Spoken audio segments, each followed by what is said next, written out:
this panel is about your band as a business.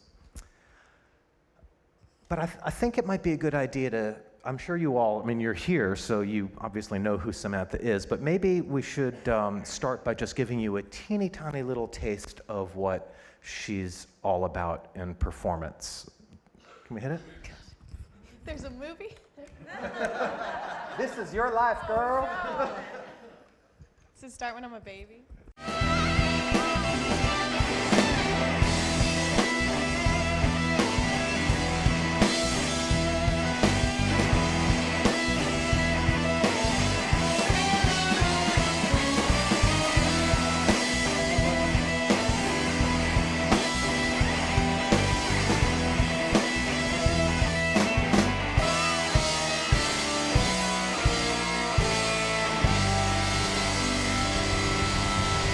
Thank you guys very much. Have a great afternoon, Kansas City.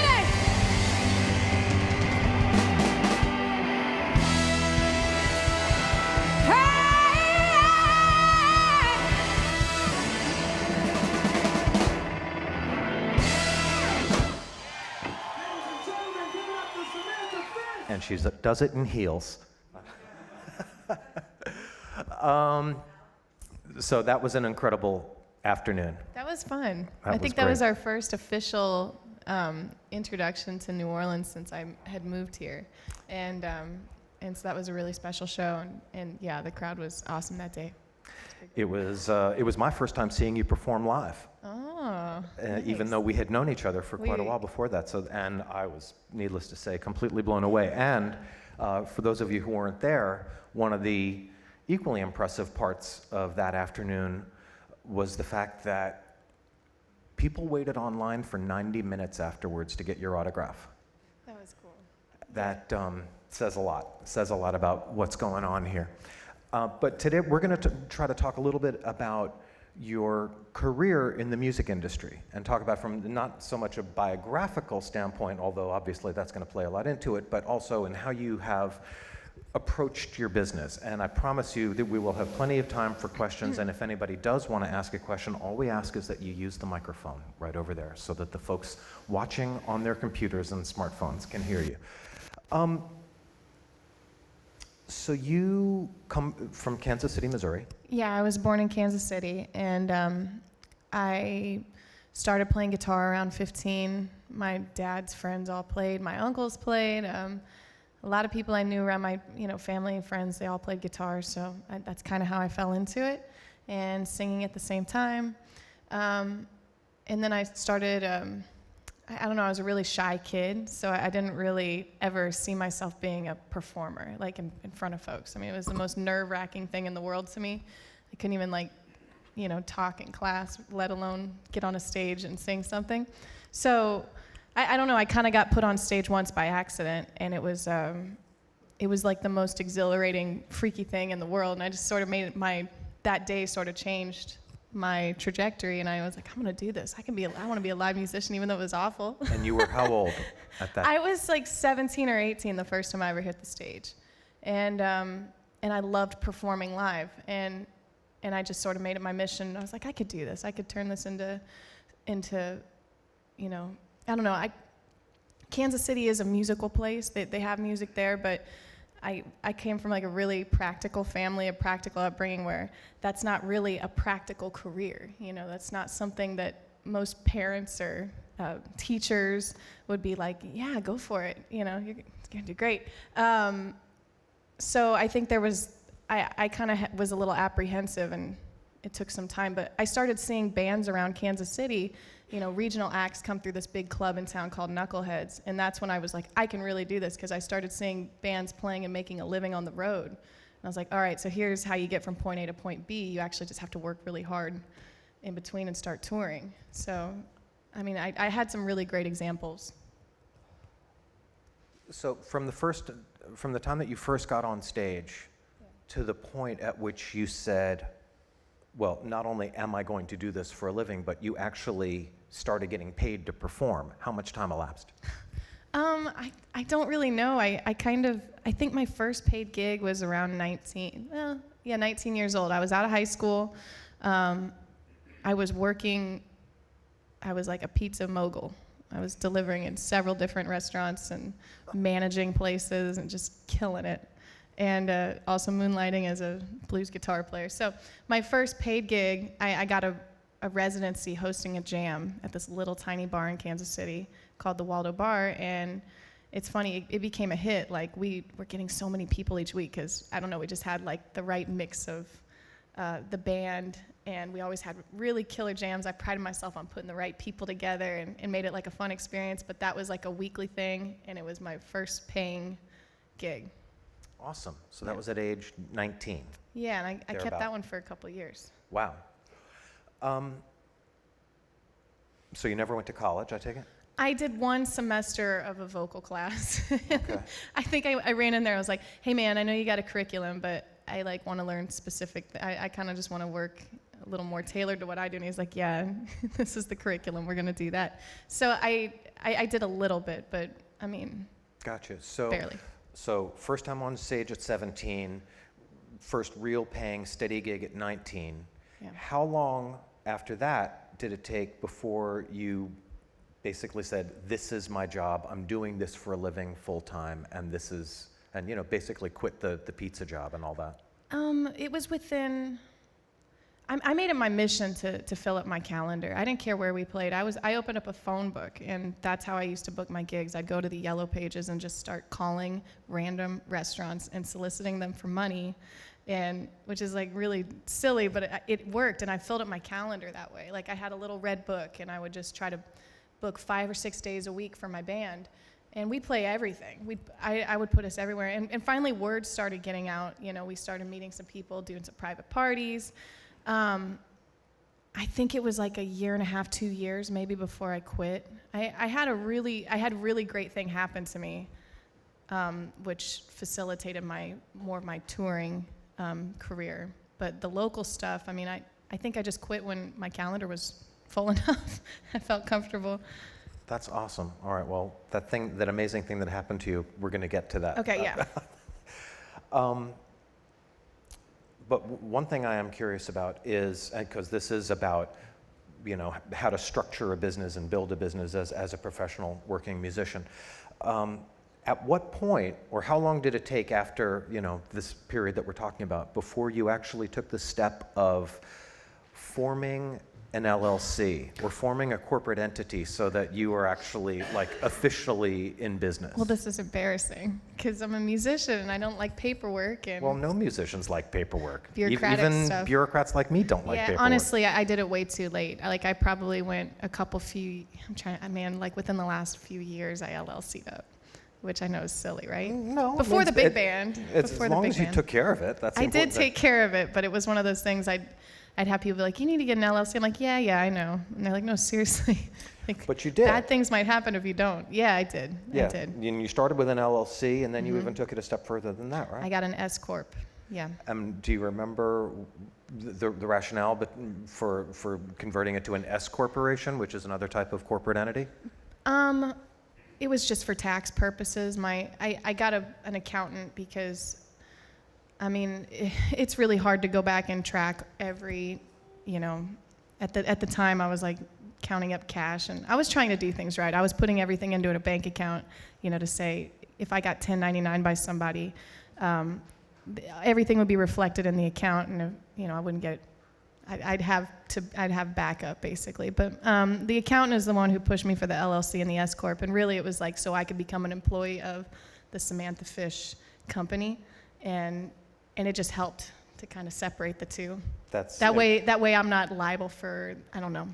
Right. I have personal income, but there's also the company. All right. Well, that's an important step in the process of building your business. But obviously, your career was gaining traction along the way. And I should pause for a moment just to recognize that one of the reasons why we're here today and why I wanted to have this conversation is because over these past, 10 years or so, essentially, your career has really started to pick up some tremendous momentum, especially over the past, I'd say, year and a half, 18 months, something like that? The last 2, I'd 2 say years? since Chills and Fever came out. Well, Yeah. I mean, I don't know, but we were doing all this work before that, so Right. Well, I was we'll get starting to all see that. it. Yeah. We'll get to that, but I just want to acknowledge, that it's been a real cool ride, and Thank you. to watch your progress. It's been really a treat. But let's get back to how you got there and how you built all this. So can you talk a little bit about how you started to expand your gig opportunities outside of your hometown in Kansas City? That was a little more slow growing, just because I kind of realized, like, I didn't have a van, and I didn't have all the stuff that you need to be in a touring band. So I kind of started getting little goals to kind of grow the business. And the first one was like, all right, I need to make a CD. I'm gonna make a record. And so I have something to sell at the shows, and I have something to put money in my pocket, not just the gigs. It's like another source of income to help facilitate it all. So I made this record, super cheap to make. We put it out. I had this tour to Chicago, and I had like a deadline. I'm gonna have it for this tour. And I got that just kind of... A tour. How many gigs was the tour? 2 gigs? 4. Okay. No, 4. It was 4. 4-gig tour. Oh, It big was- weekend. All right, It was gotcha. incredible. I lost my ass. It was awesome. No, it was like this girl had put together the idea of this Kansas City blues caravan. It was me and 3 other bands were gonna go. Like, it's gonna be really fun, right? Except all the other bands dropped out, and I know. So it became Everybody your tour. dropped out, so it just became my tour. But they never called any of the venues to tell them, like, hey, those 15 people you were expecting, it's only 3 now. So I had to go up, and I looked like a goofball in most of these places. But I was like, I'm gonna show up. I'm gonna play a great show. And we ended up, like, the gig we played up in Chicago was this like legendary club called Roses, and I don't even know how she got us a gig there, but we ended up playing there for years after. Like, so we made a good impression. I mean, it was just one small opportunity, and we took it and kind of grew it. I always worked out, and luckily I lived in Kansas City, so there was so much around. I'm right in the middle of everything.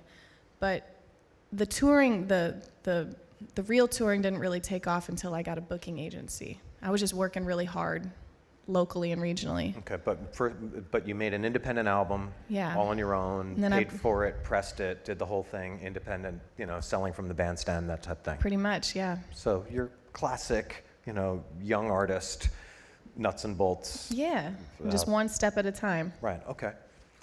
Well, so let's talk about how you managed to start putting a team together and the booking agency. If I remember correctly, you told me that the booking agency sort of happened around the same time as your first record deal.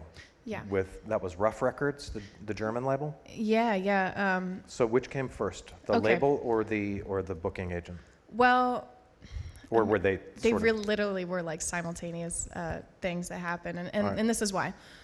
So while I'm busting it in Kansas City, like working really hard, booking gigs, I'm going to that club, and I'm seeing all these regional acts, and I'm meeting people. I started meeting other musicians that were coming through and touring. I met a bunch of people. One of those people was Mike Zito, and he would always have me up to play with him on his set.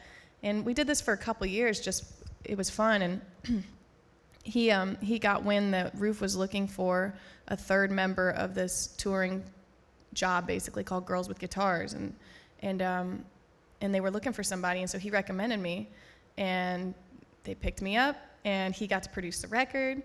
And simultaneously, this company called Piedmont Talent was booking for that tour, and then they saw how much I was working, and they were like, we want to do that, we want a piece of that, so they started booking for me too. All right, so Yeah. so Piedmont Talent, which is a pretty well-known booking agency based in, Charlotte, I think? Yeah, they're in Charlotte. Yeah, and for some reason, all the blues agencies are based in Charlotte. I don't know why. There's a monopoly, it's awesome. Yeah. Okay, so Roof Records in Germany puts out this album, Yeah. and then they released a bunch of records. I think you did 5 albums with them? Yeah, that was the collaborative record, and then he ended up signing me as a solo artist. So, that happened. So I went and made the Runaway record, and then I've done 5 solo albums with him. Awesome. So Runaway was your first solo album. Yep. Can you talk about what the gig opportunities were like as your relationship with the booking agency progressed? Like, kind of, where were you at the time that you signed with the agency, and did you notice any progression in the types of venues, the size of the venues, the amounts of the guarantees, anything? What was all that like? That was a slow growing thing, my solo career. That took a few years. I remember, we still played in Kansas City a lot. Like, I was still doing a lot of my own local gigs while they were kind of starting to get us known in areas. They could get us on a festival here, so they'd try and book us a swing of dates, but it was never easy. It was always hard. The money, when you're starting out, it's always kind of like you have to look at it like an investment a little bit. And, I just worked really hard on the places that I knew would make money, which was my local market, and I would invest it into the road market. Can I call it a market? Is it? So you would actually save money from the local gigs and use those to help subsidize your traveling with the band? Yeah, I started doing that, and then when I started getting, like a van, and I started having all these extra things that I had to pay for. Yeah, that's when the business started becoming more than just everybody splits the money up at the end of the night. I started having to put things away.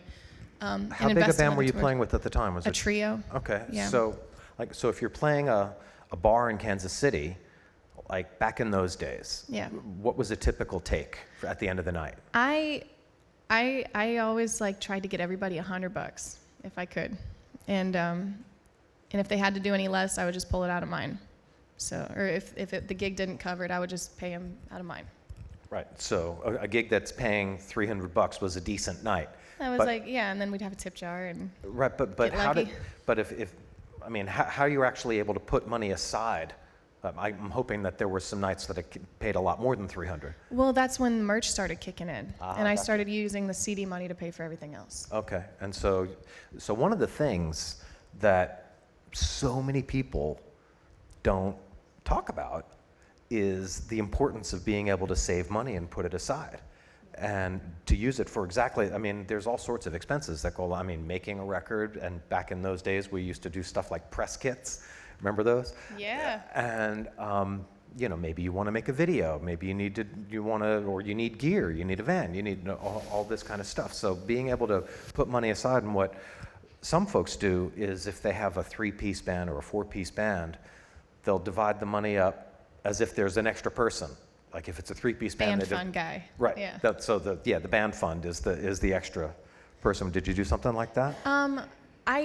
I did and I didn't. I got to a point where I was like, all right, I'm just going to hire my band and be like, here's a set rate per show, and then I'd start saving money away. And as the money got better, so did the rate for the band members. But I was also paying for everything, and then you start getting into hotels and gas. Not couches and floors. Yeah. All right, living large. During these years, how difficult was it to keep a band together? How important was that to you? Did you have the same 2 other bandmates for extended periods, or were you swapping people out regularly? I've gone through. I'd say I have a reasonable amount of band members. I kept a couple, I had a bass player for the first 2 years, and then Chris Alexander's with me now. He was with me for 2 years, and then he left for 2 years, and now he's back again. And I had the same drummer for 4 years, and that's changed a little here and there. But I also used to not have a set band either. Back before I could really get anybody to commit to it full time, it was I just kind of hire people as I went and try to, I'd get a gig and try to find people. And then they get a little more set as time went by.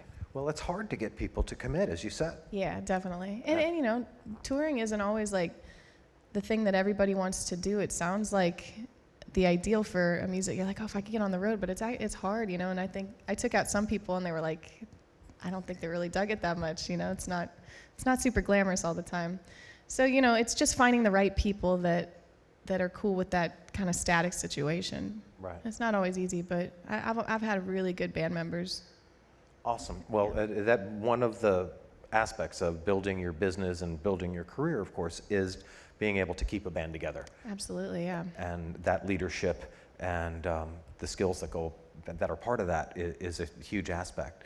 And you're playing with a band now that's what, 7 pieces? 7 pieces, yeah. So that's got to be an unruly road manager.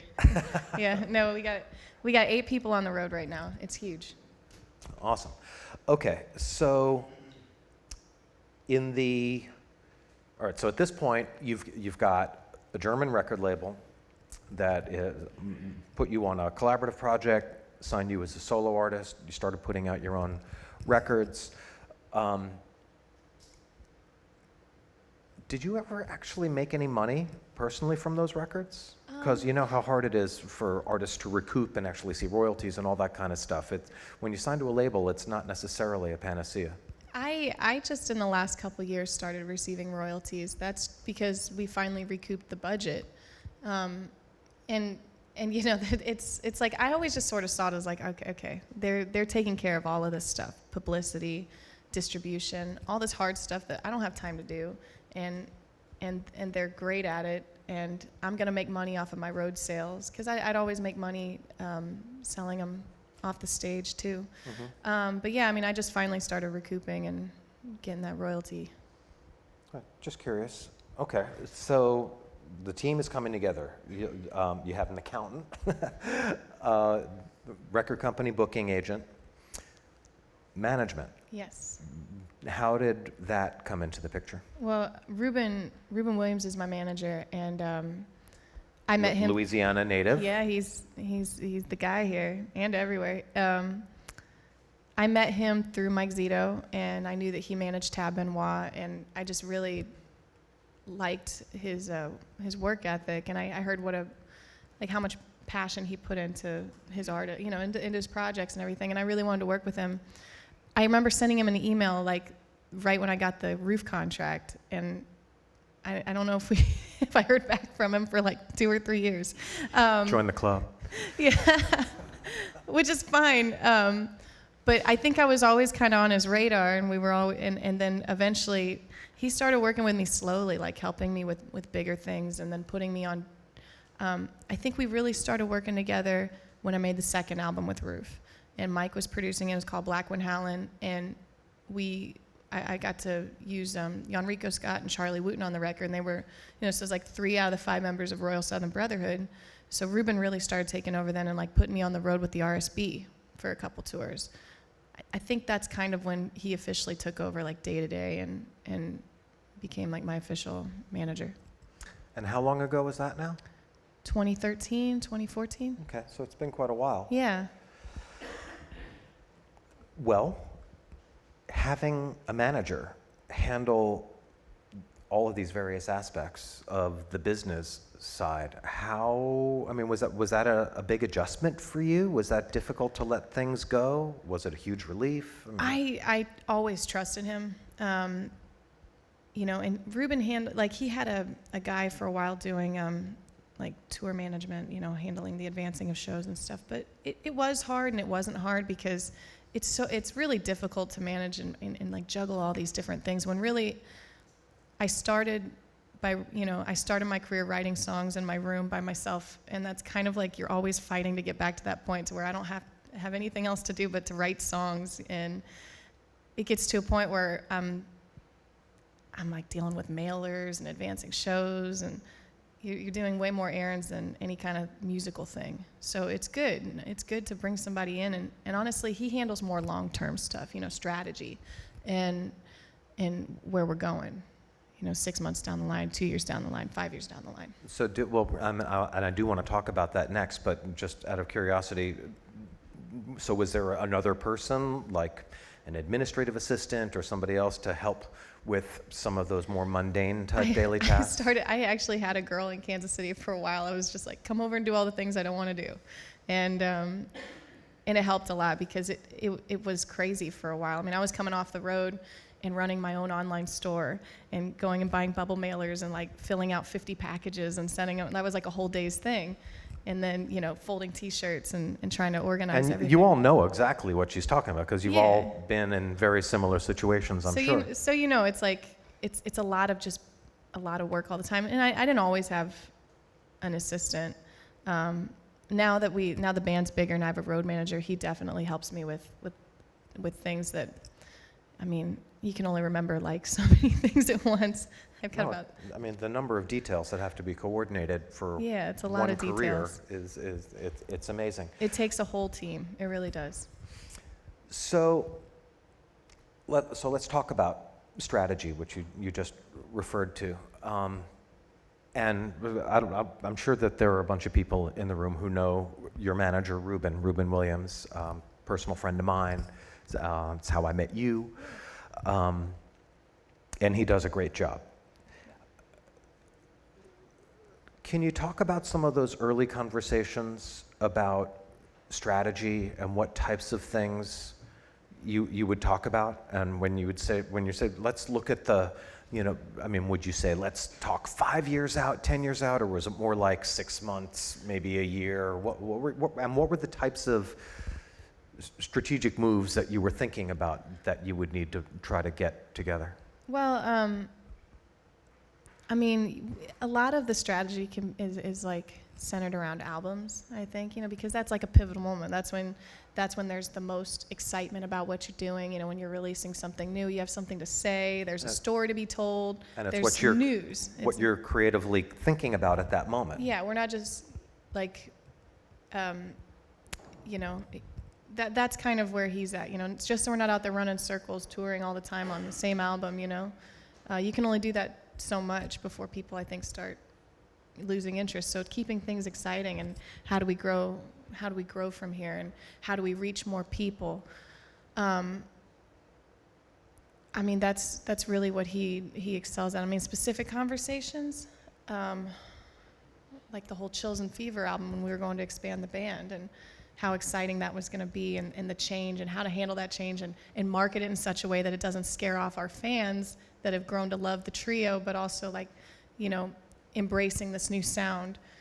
It's strategy like that. And then the shows that we play surrounding it. Like Jazz Fest was a big strategy show, and we were really excited to get it, and it just came at the perfect right time. I'm glad we didn't play it 5 years ago, because it wouldn't have been as big of a deal. But that's the kind of stuff he's really, really great at. In that, the past 5 years, yeah.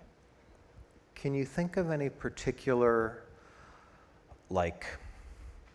watershed moments or turning point moments where this changed everything, or this was a tremendous opportunity that if we can, you mentioned Jazz Fest, but also how they came at a later time. So what about some of those earlier ones? What were some of the things that you were like, well, if we can only...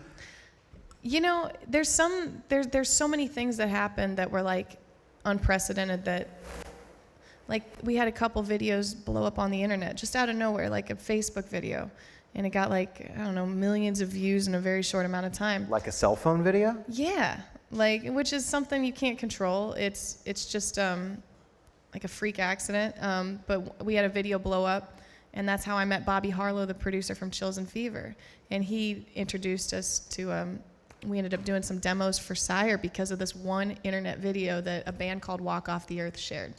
And I was like, wow, this is so weird that, just randomly, and you can't really control what takes off. That was like an audience video? Somebody in the audience somebody filming and you honestly, it with was a video from 4 years before. It wasn't even good, Samantha. It was very young, but people liked that video for some reason, and it was very cool. But that happened again this year. We played a Cigar Box Festival here in New Orleans, and one of the videos from that blew up, and we had 60,000 likes on our fan page in a month because of one video.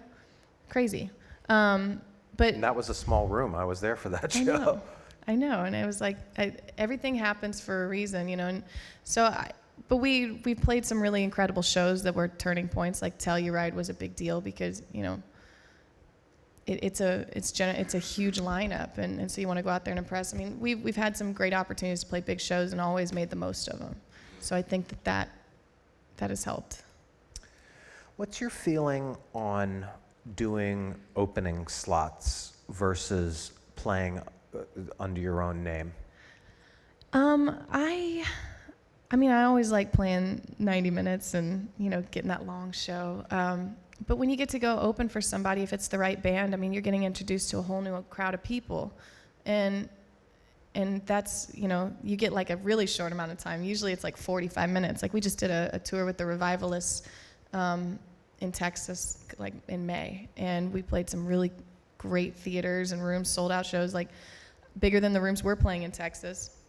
And we got invited and, introduced to all their fans. And I mean, I love opening for people, but I also like doing my own show too. I mean, I think that's the goal, is to get to do your own show and be in those same buildings, Well, but there is a school of thought that says that it's not worth the trade-off in terms of building your audience. That you're better. There are some people who say you're better off just playing under your own name, and if only 4 people come, at least you know that those 4 people are there What? to see you. Who says that? Well, Bruce Springsteen, Oh, well. Tom Petty, other people like that have said that. Of course, they can talk. There's a reason why we don't do just tours and tours and tours of opening for people, because, I think it's a healthy balance. But if you get an opportunity to go and be in front of 10,000 people a night, for a couple days, and maybe you're taking a hit on the finances, but it's worth it. You don't have to do it year round, and we definitely don't. But I think if you get a good opportunity like that, you might as well. Because it definitely translates to more people at your next show. Okay, well, that's important, and I think, yeah. Just on the same subject, at the Sync Up conference, we had years ago, about 3, 4, maybe 5 years ago, we had a pretty well-known booking agent, Frank Riley, from High Road Touring in California, and he was in town because one of the clients that he represents is Robert Plant, who was playing at Jazz Fest. And so a question came up, well, how do you feel about doing, early afternoon slots on a big festival lineup versus playing your own show? And his answer was, well, I don't think it's really worth it, because let's say, you're a young up-and-coming Zydeco act that's playing at 2 p.m., and meanwhile, the big act on the big stages, they've got all of these other people, and Yeah. they're getting all the audience, and you're not getting the exposure that you need. I mean, that's easy for him to say because he represents the big closing headliners that are playing to 50,000 people. How do you feel about playing, or maybe not so much these days, but in the earlier days in your career, doing the 11:30, 12 o'clock, 1 o'clock slots on a festival? Well, to me, that's a little different than getting invited as the opener for like if It you're is. the one opener for, like in our specific situation, that was really good for us. But, it can be a drag sometimes. You're like, you're hyped up, you're playing this big festival with all these great names. You get there, it's 11 a.m. and nobody's there. You're like, what am I doing? This is crazy. I've been there. And I guess that's why we always weigh these different opportunities and just try and take the best one. And sometimes it's the best one, and you just go out there and do it, because you never know. There might be 3 people in the audience, but it's going to make a big difference. It could make a big difference. You never know. They might be shooting a cell phone video that's going to get seen by 60,000 people. Exactly. You never know. Exactly. And also, one of the things that people say on this subject of festival gigs is that, even if you're playing at 11 a.m., the money's probably better than what you would have got if you were playing at a 100-person club. Maybe, you hope. Well, you get your offers, and you kind of wage, you do pros and cons. I'm good at pros and cons, like a list. I can make a list for you right now. But there's definitely, you just weigh it out and try to go with the best thing. But I think it's good to have a gig. And they can be good resume builders. I mean, you never the know. lineup for the big festival may be this long, and your name may be down here, but at least you're on there. Yeah. And it's something you can say, well, we played at Telluride, we played at this, we played at that. And It can be help. a drag, though. I've been in that situation. It does feel like you're like, I don't know why I'm here. But I've done a lot of those shows where you don't really understand why you're there, and then later on down the line, something connects, and you're like, oh, that's why I was supposed to do that show. It all kind of worked out. Right. Yeah. So another big part of managing a business in the music business and managing a career, which is challenging for artists in particular, is protecting your own intellectual property. So things like, your name, your trademark, your likeness, your image, things like that. Are those things that you've thought about over the years? We trademarked the the guy who makes my guitars in Texas, we have this fish on one of the guitars, and he started noticing people making their own fish guitars, and he was like, well, that's not gonna fly. We got to trademark this logo. So just stuff like that, so people can't sell a fake guitar with my name on it or something. But as far as trademarking my likeness, I really haven't done that, worked into that too much. The internet kind of has opened us up for all kinds of fraudulent stuff. There's fake accounts all the time. We have to get shut down. It's really hard to protect. And what is your intellectual property on the internet anymore? It's the internet. This is true, especially when it comes to pictures. Yeah, they're gone. But then, of course, then there's your music, Yes. the lyrics and melodies. And so, what has been your approach with copyright? Well, with the label that I'm on, they take care of that for, when we sign the deal and put the record out. So publishing is I part of haven't, it. yeah, I haven't had any issues with people plagiarizing my songs too much. I'm trying not to plagiarize other people, like subconsciously when I'm writing. It's difficult because the rules are. You see these crazy court cases all the time. It's hard. There's only so many melodies out there. Well, hopefully they're out there pushing your music, and maybe some other people are covering them. And yeah, exactly, and exactly. Getting cuts. Okay, so one of the big things that's happened for you over the past year or so is that, I don't know how much we can talk about it, but you signed a new record deal. Yeah. And so did you consider that to be a big, definitely significant step? That was a significant step. I don't know how much you can say about it, but can you tell us what you can? I don't know either. Dino, what can she say? I can talk about it. Okay. Her lawyer's here, so all right, that's good. He'll protect me. It was a huge step for me, just looking at the roster and the artists that they represent.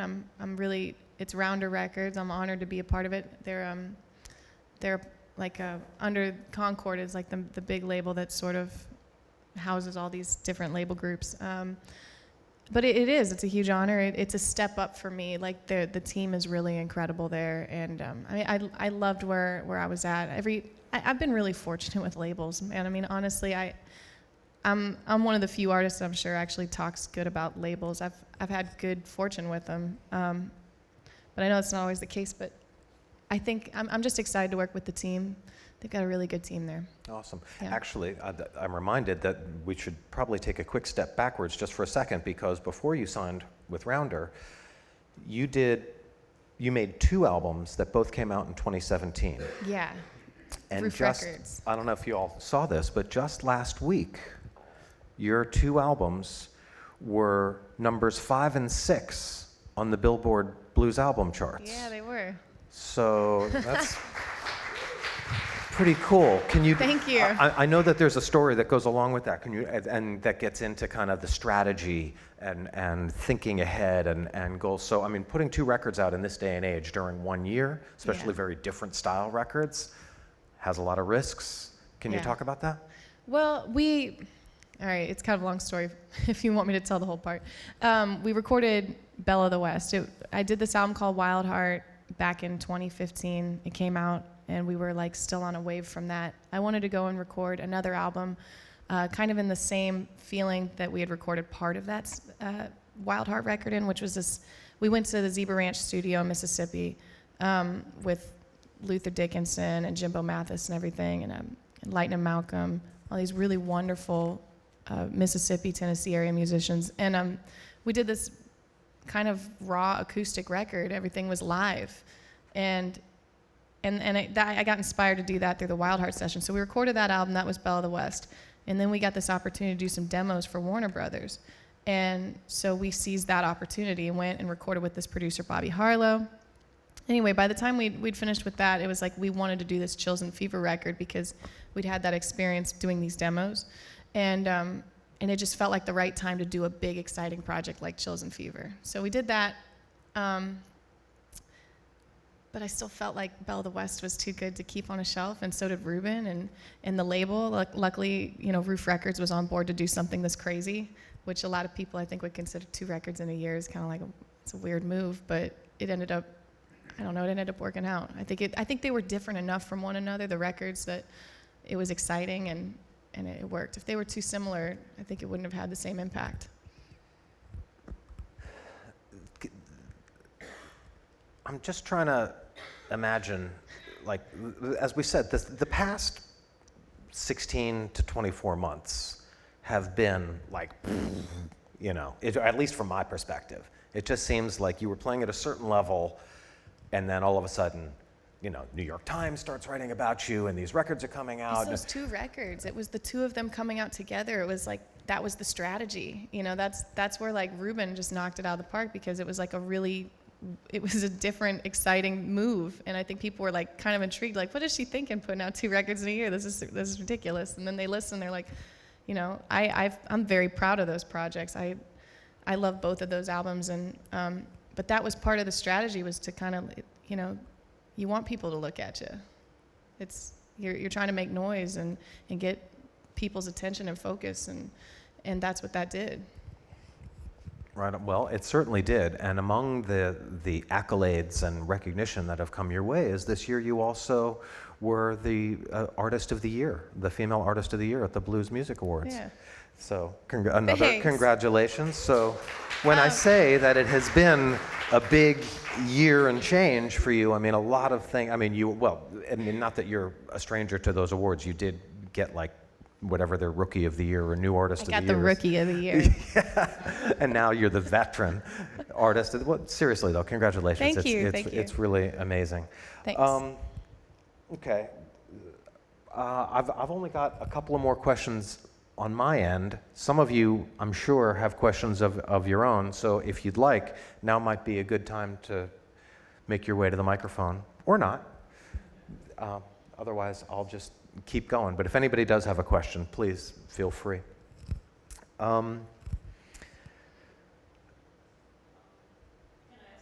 If you use the microphone, please do. My question is if you're putting a band together for the first time, is it better to start off with a smaller ensemble, and should your project that you're recording in the studio reflect that? That's always been something that I have, I don't know, you kind of battle with, because I get in the studio and the first thing I want to do is put layers on it and, like, make as dramatic sounding of a record as possible. And then you get to the show and I'm like, well, damn it, I'm a trio. And I got to, like, figure out how to play this stuff and make it just as effective and pretty as the record. And really, you know, I started with a small band because that's what I could afford. And if I had started bigger, I don't think I could have done all the things that I needed to do. You know, I had opportunities come up, and the only way that I could afford to do them was because I didn't have that many people and expenses to take care of. And a lot of those tours were like that, kind of prospecting tours, just going out and trying to get people to take notice of what I was doing. So yeah, I'm always telling people when they're starting bands, yeah, start small. You know, start with what you need. And honestly, for me, I became a better player because of it. I had no business playing guitar in a trio when I started playing. But I had to do it, and I was like, oh, I'm gonna have to get okay at this. I always say keep your expenses as low as possible, and the record can reflect it, or it doesn't have to. You know, it's an artistic statement. It depends on you, but making sure it sounds like the same live is helpful too. Thank you.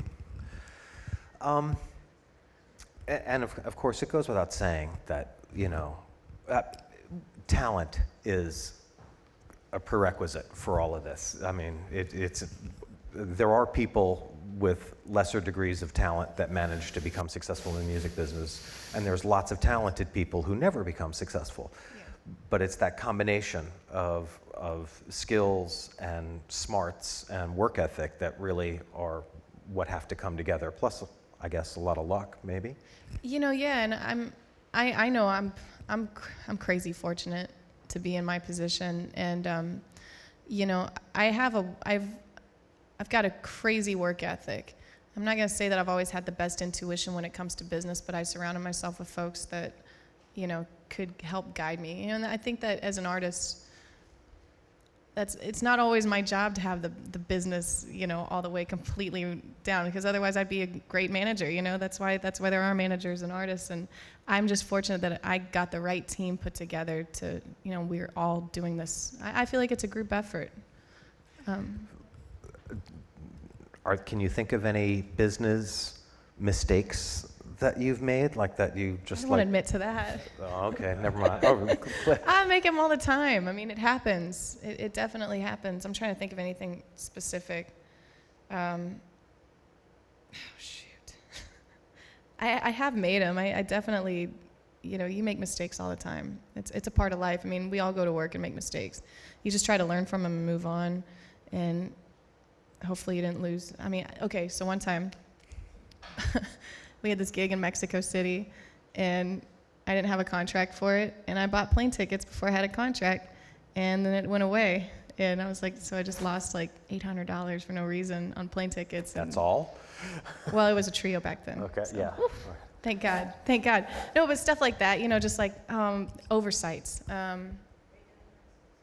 Yeah. I would have loved to go to Mexico City, but I'm like, I'm not just going to go down there and wait at the airport for some mystery person to pick me up and take me to a gig. So, just stuff like that, just like bozo moves. Fair enough. Nothing, hopefully nothing huge and damning, and It doesn't appear so. They're coming. It seems like you've made all the right moves so far. They're coming. And your I'm team kidding. has as well. Yeah, I've got great people. I don't know if you ever think about this, but what do you consider to be your best marketing tool? I think it's a combination of, we talked about this the other day, and I was like, it's so hard to be objective about yourself. I mean, I'm a female guitar player, and I think that my shows are exciting, I think people like the shows. We put on something interesting and dynamic and different, and I do love my fans, so I think I have a good connection with them. I think continuing to reach out to fans, and we talked about going out at the end of the shows and making that fan connection. I think that's been really, really like useful and helpful for me. I mean, you talked about when we had a conversation before today. Yeah. You talked about how important it is to you to respect the fact that if somebody's standing there waiting to get an autograph or a selfie or something, to make sure to make the time for that to happen, because Yeah. you've been in the same situation on the other end, right? Well, yeah, and when I started playing music and going and seeing shows live, and I'd meet an artist, I've met a lot of can I cuss on this thing?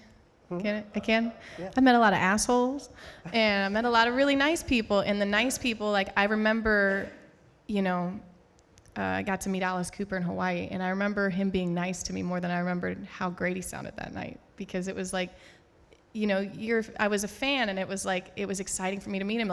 His music has meant a lot to me. And that's just one example, But I took that with me, and when I was 19 and that was happening a lot, I think it kind of stuck with me. You have to be nice, and really, I mean, people. It's funny, we get people who come to the shows, and I think they'd rather just hang out than watch the show, which is cool. But it does go a long way. I think just being kind. And I think that there are some people that just intuitively understand the importance of spending that time, making sure that you engage with people in a one-on-one way when those moments present themselves, because the loyalty that it will generate will last a lifetime. The guy who was kind of my mentor in Kansas City, Frank Hicks, owns Knuckleheads, and he helped me out a lot. I'd met somebody that I was really excited to meet, and they were so rude, and I don't think I ever listened to an album again. It tainted the opinion for me. I couldn't listen to music without thinking of that terrible experience. And he was like, "Don't ever meet your heroes. It's the worst thing.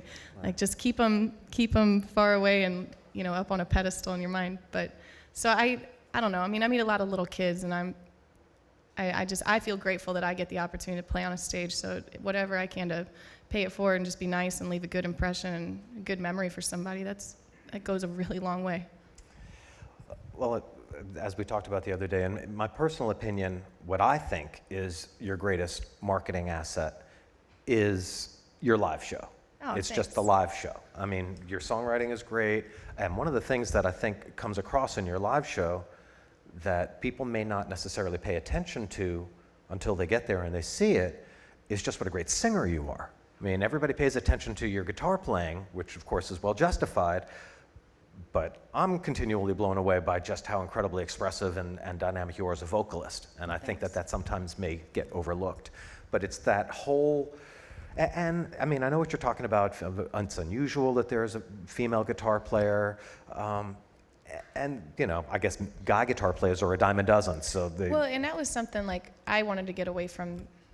I mean, I worked really hard on songwriting and singing, so it was always kind of a drag when they only noticed the guitar. And I think because of there's some kind of novelty associated with female musicians still today a little bit, and there's more females playing music than ever, but there's still this kind of weird thing about it. And so I don't know, I've just worked to, you know, that was also another reason I wanted to expand the band, is just become more well-rounded as a musician and a, you know, a creative mind, just keep pushing stuff out and changing people's perception of you. You have power to do that. You know, just because I started playing blues rock trios, I mean, doesn't mean that's what you have to pump out for every album from then. You know, as long as you're staying true to yourself. I wanted to just prove that I was more well-rounded and Awesome. versatile than that.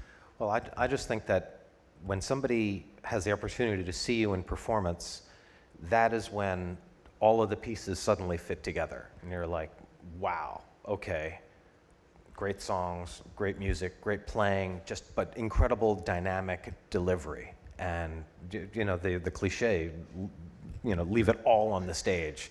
And every time I've seen you perform, and it's been quite a few times over the past year, I'm just continually blown away. And I think that's got to be a huge reason why. I mean, your records are great, but I would argue that it's the way you put it across live on stage every night that is what's really feeding this buzz that you're enjoying right now. Well, yeah, and it's what I've got the most practice at, from booking my own gigs in Kansas City out of the phone book to now. I mean, I've been doing that for 10 years, just as much as possible. I've gigged a lot. And yeah, I mean, people connect with live music. That's what made me want to become a performer. That's what changed my life, was going and watching music, and like it's universally connecting. I mean, that's why you know, people still go to shows. There's nothing in the world that can really undermine that. You know, I feel like there's nothing that compares to the live music experience. So yeah, I appreciate you saying that, because it's my favorite thing to do. And by the way, we should mention that folks here in New Orleans and folks who can find their way to New Orleans will have another opportunity Yay. to see you perform at the Crescent City Blues and Barbecue Festival, coming back for a second year in a row, graduating from the 1 p.m. slot to the headline slot on Friday, October 12th. So I'm on a billboard in town. That's you so are crazy. on billboards. Yes, you're in Billboard and you're on the billboard. I drive by that thing all the time, like, no. It's cool. It's very cool. I'm really excited. It's great, beautiful. and we're thrilled to be able to do it. And I think the fact that I mean, it's just, to me, it's just yet another demonstration of how much your career has progressed in the past year. Thanks. So two more questions from me. One is, I mean, you talked about your overall strategy generally being based around albums, and as you think about what kind of album to do and where you want to go with it and the creative direction and all that, and maybe some of the marketing strategy. So is it safe to say that your thought for the strategy for the next year or so is based around the record that you're thinking about now? I mean, yeah, I'm always thinking about the next record, because it takes, I mean, you know how much preparation goes into making an album and trying to deliver, you know, a clear concept for a record, and so now I'm just diving in, and it takes a lot of preparation just to get in there and set the foundation for it. So yeah, I mean, I'd say so. I guess that was my long way of saying yeah. I don't know if you've thought about this or not. I'm assuming you have. Do you have any particular goals in mind for, say, the next year and a half, 2 years? Is there something that you haven't done yet that you really think would, if we can only get to, or if we can only do? You know, I don't know. I think I had that. I have that thought about certain shows. Like I see something that I really want to go do, like a big festival that I want to be a part of. But, you know, realistically speaking, those big shows come when this goal is met of reaching more people and making more people become aware of your brand and what you're doing. And, so my goal is just getting out to as many people as possible and converting people to being fans of my band, my band. That's what I want to do. So that's really in the back of my mind all the time, is just get to as many people as possible. And yeah. But it's not like, all right, within the next year, we've got to play Saturday Night Live. Oh, I'd love to do all that stuff. But that comes in due time, when we have I would love to do that. We got the late night stuff, I feel like it's coming with the next record and it's right around the corner, but that it comes when it comes. You can't bank on it all the time. And have you done a NPR Tiny Desk concert? Not yet. We've done a lot of really cool ones this year. My publicist rocked this last record. We did a lot of really cool TV and internet shows, and but not that one. All right, Bob Boylan, if you're watching. Okay. And finally, sort of like two versions of the same question. So this is about your band as a business. So any particular advice that you might have for somebody just starting out, or is there anything that you can think of that you wish you had that something that you know now that you wish you had known 10 years ago when you were starting out? Yeah, that everything matters, from the clothes that you're wearing on stage to the entire band as a package, the sound sonically, the image has to work together. I wish I would have known that, because when I was starting out, I was just the young girl carrying her super reverb in and Chuck Taylors, and that which there's nothing wrong with that, but I had no idea about styling or branding or and I feel like early on it was read as confusing. People didn't know, what do you people listen with their eyes. They see something and they're like, I don't know what you sound like. And that was something I didn't realize until I was dealing with, a bigger record label. And I was like, I didn't really even realize that was a problem until I Googled myself, and I was like, I do look confusing. I'm wearing jean shorts, flip-flops here, and crazy stuff over here. I just kind of made it, I wish I would have known that earlier on, to think about the whole picture, not just playing the guitar, but think about everything. It all does matter. Do you think that matters as much for a female artist or as for a male, or more, perhaps? It totally matters more for girls, I think. Right. I don't know. I think it's definitely harder for females aesthetically. It's not an easy world or business we live in. So, and that's a whole topic. That's the next panel. That's the next panel. That's a whole panel. Yeah. But yeah, as far as something I wish I'd known back then, it would have been that. Awesome. And advice for somebody just starting out? Oh. Never give up. No, I'm just kidding. No, you just be yourself. Stay true to your music. I know that's cliche, but I always say that because I have to be the one that is cool with myself at the end of the day. That every record I make, everything that I'm doing, it's my legacy. I have to live with it, not somebody else. So just make sure that you can be happy with what you've done at the end of the day. Do you think of yourself as a blues artist? You hit me with hard questions. Yeah, I do. I think everything I do is rooted in that. I'm a little more eclectic.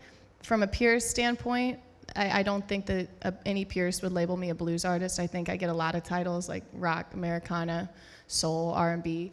Has anybody tried to push you into quote-unquote pop? No. I think because I have a guitar, it's it's still rootsy, you know. And everything I do is rooted in blues. I think because that's what I carry in my heart. Everything I hear is like, when I'm playing guitar, it's like I'm thinking of Junior Kimber or something, and that's kind of where all my solos come from. That's the passion in the songs. I feel like it's my job, if you're going to call me a blues artist, is to take what I love and push it in a new direction and come up with something new, you know, find my voice within that. Some stylistic labels can be helpful, and they can be limiting. And sometimes being able to say, this is the genre that I play in, this is what I do, and to say, yes, I'm a blues artist, or yes, I'm a metal act, or whatever it may be, Yeah. that can actually be helpful in terms of finding the right audience and finding people that will pay attention. But of course, as you said, you also want to push boundaries. Yeah, you want to push boundaries. I think all my favorite music and all the music that really mattered throughout history was like groundbreaking when it came out. And I think, that's my job as an artist, is to push boundaries and to come up with something new, to be creative. I'm not here to make the same thing. I got to make something new. And I have my voice and my hands to do it with. And those are my tools to, get to work. That's kind of how I feel about it. But yeah, I mean, we have this like talk all the time about genre, and people really, really want to get you into a specific category. We really like categories now. There's so many subcategories to blues. It makes my head spin. So. Right on. Question? Okay, great. If I could just trouble you to use the microphone. I think you can hear me. Well, it's not for the people in the room, it's for the people who are not in the room. It's related to the blues. Is it? All right. Thank you. My name is Cecile Savage, and I used to play in Chicago. I played at Roses. Yeah, you know Roses? I'm a bass player. And I've played behind a lot of blues artists. And if you are coining yourself as a blues artist, how do you pay tribute to the legacy of the blues, which is an African American art form? Yeah. I have friends who are African American, who are blues artists, and they have won Grammys, and they are only white folks on the blues festivals now. So how do you deal with this? And I just want to know. I mean, for myself, I decided as a bass player not to sing the blues because it was not my history. Yeah. I wrote songs and they're different. They are the blues as far as the lyrics, but I decided, no, that's not my thing. So I just want to know how you see that. It's not about the business, it's more about the self and the philosophy behind the music and where you are in the legacy. Yeah, being me playing this style of music. That's a long-standing argument. I've been on both sides because I am, a young white girl that plays blues music, but it's always been, pushing boundaries and bringing in other styles. I think when I go and I talk about my music, I'm always giving credit to where it comes from, which are Black artists in the South. And I talk about that pretty openly, like what my influences are, what my style is, and trying to give props to where it comes from. For me, it's art, and I feel my music in my soul and my heart, and I feel like it's an honest projection for me, because I'm not trying to take anything. I'm making my own music, and but I think the most important thing is just giving credit where credit's due and talking about where this music comes from and the heart of it, and really it's music born out of struggle and pain, and I think it's important to just shine a light on that and keep people aware, definitely. But I try to be as honest as I can through that. It's obviously the music that speaks to you and that you feel most comfortable expressing. Yeah, definitely. So go ahead, girl. Thank you. Anybody else have any other questions? Or if you wouldn't mind, please Yeah. just use the microphone. That's all we ask. And if y'all want to, make your way over there, you're more than welcome. Hey. You've put out a lot of records. Yeah. So can you talk a little bit about your songwriting process? Man, it's constant. Writing songs it's a constant exercise that you have to keep doing. Trying to stay inspired is difficult. Especially, I kind of live in a bubble right now in the touring world. We have a very set routine, so sometimes it's hard to find that time in our. I'm sure everybody's lives are. I know everybody's lives are hectic, and it's hard to find the time to sit down and do it. But really, I feel like songwriting's like a muscle. You have to keep working it in order to keep turning out, as much as possible. I just try to stay inspired, and I'm always listening to music. I'm always looking at art. I'm always writing down lyrics, and sometimes the creativity slows down a little bit, and then sometimes you get into this like really hyper work mode, and you turn out a bunch of songs. My process has never been very consistent. I've always kind of like ebbed and flowed on that.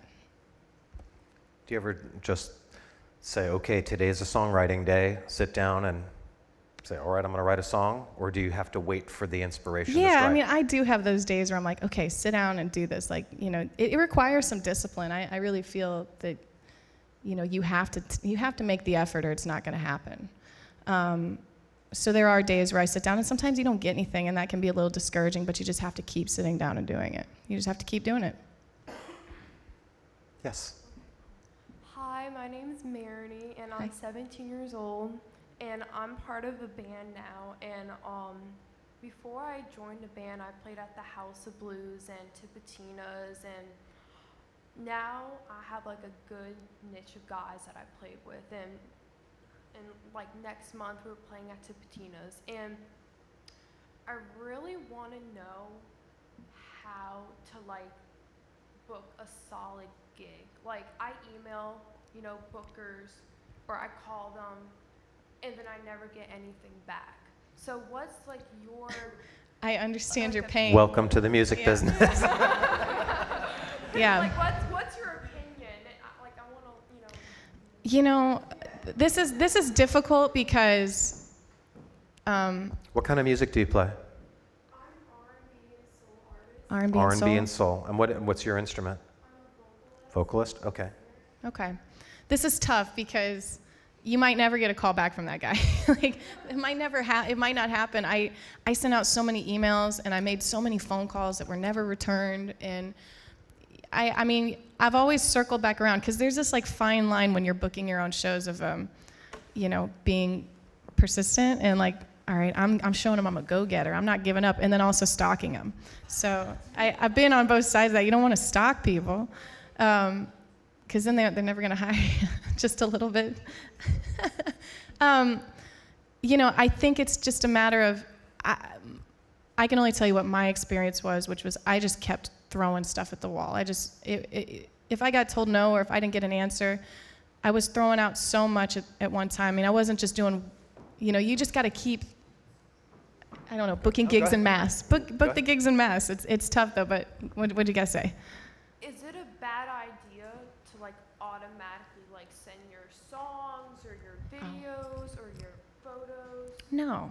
No? No, that's easier. I think I was booking before I ever had like a press kit or anything, so you're way ahead of me, and I gotta applaud you for that because I was just calling and like talking about my music, and that wasn't selling many gigs either. So like I think you're ahead of the curve. If you got anything you can use, to show people what you have and what you're bringing. You're trying to sell them a show, so show them what you're selling them, and I think it's a good move to send your songs. Send it. What do they call those? EPKs? EPKs, but EPK. Electronic press kit. But people don't really need those anymore. No, there used to be this site that was like you had to pay to use it, and do you remember what it was? But now, nowadays with email and social media and the web and everything, it's just as easy to make a low-budget video on an iPhone of your song and just send that, or somebody will be like happened to you. Yeah. An audience video can end up with 60,000 likes. Sometimes, and sometimes too, I remember there was this big club in Kansas City that I really wanted to play, and they didn't hire me for like 4 or 5 years, and it was the club I grew up at, you know. But I had to go and play all these other gigs and build some hype around town before I could ever even get to that venue. So, don't be discouraged if one guy doesn't call you back. I mean, there's 10 more that will. So just keep working at it, and I think you're on the right track. You've got the tools. You use everything you can. What is it that in the New Yorker magazine it says at the beginning of the club listings every week? Yeah. It says, club owners live interesting and complicated lives. And that's one reason why they may not necessarily get their listings into the magazine or to the newspaper, and it's probably a big reason why they aren't necessarily the best at returning phone calls or emails. Yeah, So, exactly. just persistence is If definitely you're key. dealing with a nightclub too, if you're sending them an email or calling them at 9 a.m., that's also you're wrong hours. They're nocturnal too. So I just keep trying. Persistence is key. Yes. Hi Sam, I'm Drew. We've met once or twice along the Yeah. way, but I guess I've kind of an odd question. I've been in a couple bands. I'm actually thinking about striking out on my own instead of being in someone else's project. And I guess what I really want to ask you is, like, how do you deal with stress and friction when you're on the road? You've been out there for a while. Everybody's starting to get tired. People are starting to knock heads.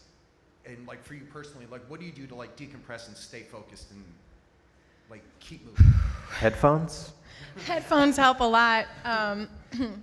We have phones now, so we all just kind of stare at our little phone for 7 hours and limit interactions.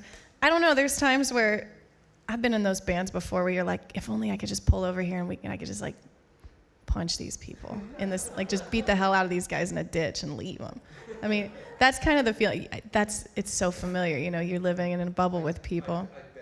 I know, it's a chronic condition because you love them. But Luther Dickinson's got like a lyric in his song is like, I hate everybody here. Can't stand these sons of bitches. Take a bullet for any one of them or something. And that's kind of the sentiment is that you're just together so much. I try just to get you gotta have me time. That's the most important thing. We all have to have me time. Take care of you. Leave. I sometimes I'll go take a little field trip or something. Oh yeah, no. Oh yeah. You were up there in this moment. I remember when I saw you at the Republic, like the sound guy messed up your first song and you looked like you were going to kill it. No. Like, how do you... I probably wasn't looking at him. I was probably looking at like, I don't know, that ghost behind him. I wouldn't look at a sound guy like that. No, friction on stage, I just accept sometimes that like the show's gonna get screwy, and honestly, the audience doesn't see that. That's only our problem, and I'm not gonna affect their experience because I'm having my monitor's not bright enough for my personal taste, or I'm getting feedback. You make the most with what you can in the show, and I sometimes I just accept that the night is totally screwed, and I'm gonna just play my best, even though I'm having a meltdown or something. But in reality, sometimes you play better with those kind of obstacles thrown in your way. I think it kind of inspires some rage. So, yeah. Hey. When do you think is the best time to join a booking agency? That's a tough question because I've had a lot of people who want to go with a booking agency. The only reason I got a booking agency is because, they're running a business, and I feel like they're looking at you. Are you something they can sell, first of all, and are you making enough money for them right now to take a commission off of? Because if you're making it, is it worthwhile right now? Like, I've had that question asked to me so many times, and if they had to take over your booking right now today, would what you're making and grossing be enough for them to want to work for you for that commission? So for me, I'd say you fill your calendar, get some gigs on the books, work hard, and eventually an agent gets interested if it's the right agency and you want to tour. It's kind of lightning in a bottle though sometimes. Everybody's different. it's circumstantial. But what worked for me was having a lot of gigs. And it's not always just wanting to join a booking agency, because I mean everybody wants a booking agent, Yeah. but not everybody is in a position to get one. As you're saying, it's a business, and they have to see profit before they're willing to consider taking They want you profit on. immediately. They want to see that what you're making now is worth them taking it on. I mean, every now and again they'll fall in love with an artist and want to work with them on a developing basis, just Yeah. because they see the promise and they want to get in on the ground floor. But for the most part, they have to. It's a business proposition, and they have to be able to justify the time and expense that it's going to take. Yeah. And exactly. it's hard work, grinding out, $500, $600 Wednesday night gigs in Duluth, as a routing gig between, Montana and Nevada or something. It's hard. We've had I've had some horror stories with that. I mean, yeah, you're trying to make it work. You're getting from one really good gig to another really good gig, but they're 4 days away and half a country apart. So you got all these little tiny, they got to fill it. So, it is tough. It is tough. It's kind of a numbers game with agents, I think.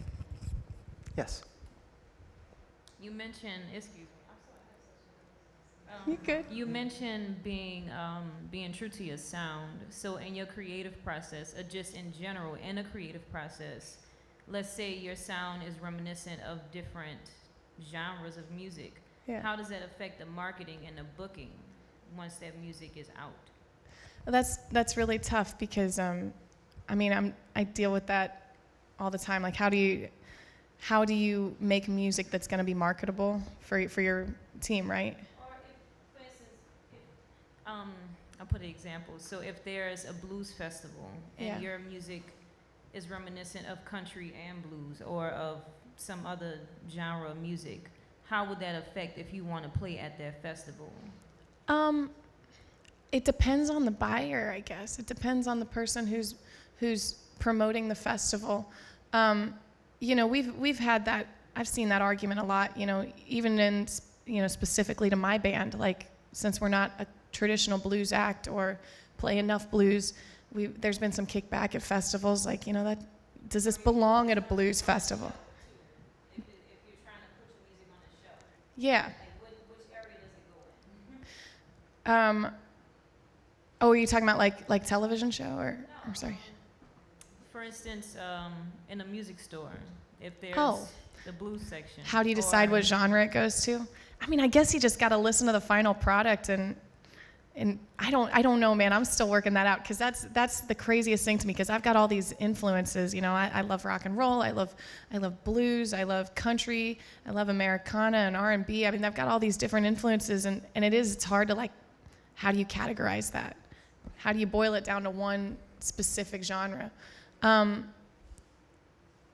had a lot of, I guess finding the encompassing genres helps a lot. Like Americana Roots has become kind of the umbrella term for what I do. So I guess when you have the finished final product, you just try to find the best home for it because those people will also, like if you're working with a blues label, you want them to have the right tools to be able to sell it. If you're giving them an R&B soul record on a blues label, it can be kind of difficult, And that will kind of take me to the next question. So from project to project, from one album to another, what if that changes?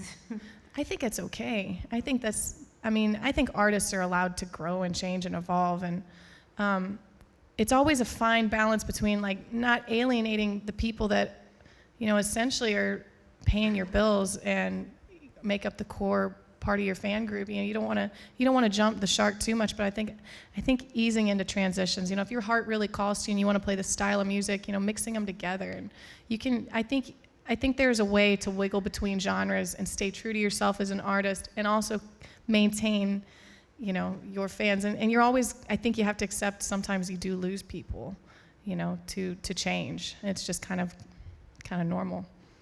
Well, and you've dealt with that, Yeah. very personally, because you've gone from that more hard-edged, electric, Chicago-style blues to a more Memphis soul R&B Yeah. kind of thing, and then really changed it up and put out a record with fiddles and you know, that type of thing, and kind of went more in the Americana country thing. So Yeah. I'm sure between your fans and your record label and publicists and all that, everybody kind of went, Oh man, there's always going to be somebody, you know. There's always going to be one person who's like, I like, you know, back when they were good and everything. So you're going to lose people. It's just part of it. And, you know, I'm not going to dictate. I can't get mad about it. That's that own person's opinion of it, and they're entitled to it, and I just have to live but with it's it. a real issue though, because if, for example, you're, you know, playing in a closing slot on a big outdoor festival and you show up with a couple of acoustic guitars and a mandolin, Yeah. somebody might be like, that's not what I was looking for. It's a balance. I'd say it's a balance. You know, like I said, you have to mind like what's working, and then, you know, stay true to your artistic muse and try to keep what's working and push it in the direction you want it to without, you know, the two things ripping apart. It's a balance. There's a line, but I really do believe that as artists we're free to make music that, you know, calls to us, and so if that's what's in you is to change it and evolve, then go for it. Also, if you make the same record over and over and again, I think it's boring.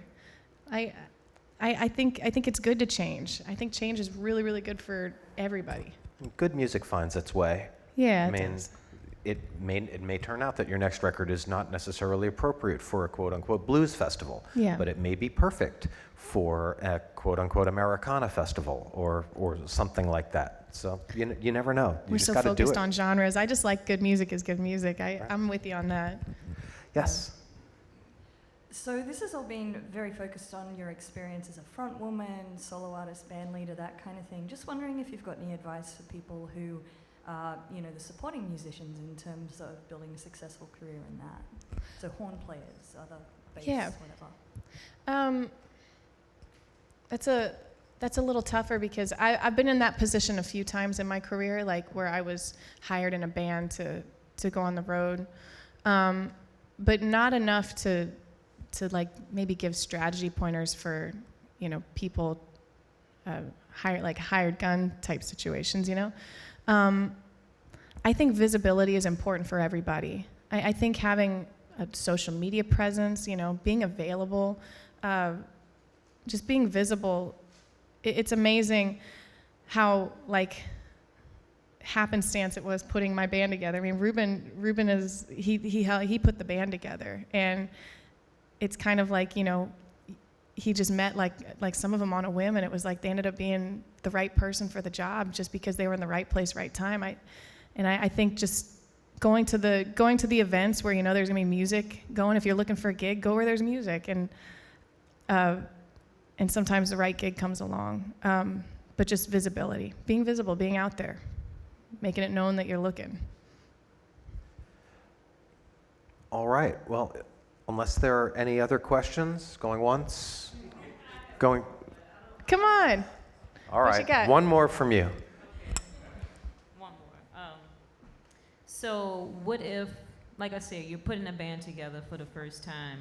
How important is it to have merch and So important. yeah, from the very beginning, or even you mentioned very early on about like the LLC and stuff like that. At what point do you start to pay attention to these bigger things? Well, with merchandise, that's kind of, to me, it's an investment. And I mean, if you've ever bought T-shirts before, you know it's expensive, and setting up the screen and printing and then also making an album, studio time, all this stuff.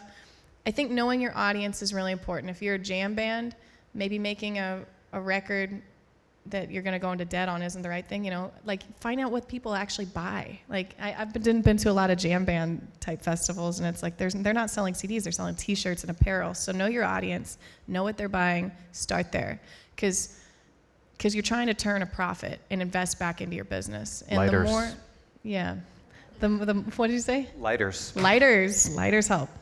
You know, the more money you make, the more, you know, diverse your selection of products can be. I think a record is having music is really important. You know, something, not only is it something I use, you know, I sell at my shows to make money, it's a promotional tool, and people need that kind of a reference. You know, it helps to get gigs, it's what makes the world go round for me. As far as the LLC, I did it way too late. Like I think paperwork makes me anxious, and I'm like, I don't want to deal with this. I know a lot of people feel that way, but it's actually not that hard, and it's not that bad. So if you've had a band and you know you're going to be a band, just go ahead and do it, because it's actually pretty easy, you know. It's incredibly easy. It's incredibly these days. easy. It's incredibly easy, and I don't know why I waited so long to do it. But it saves you from a lot of potential disaster, I guess. You know, if somebody trips on a microphone cable at my show, I'll still be able to tour under my name if they sue the band or something. It's really important. All right. Any other questions? All right. Well, thank you all so much for coming. And thank you all for watching on the interweb. Please give another round of applause to the one and only Samantha Fish. Thank you, guys. Thank you for being here and sharing all your experiences. Thank you, everybody. We'll be announcing the next series of Sync Up workshops in August, so watch your emails. Thanks. Appreciate you.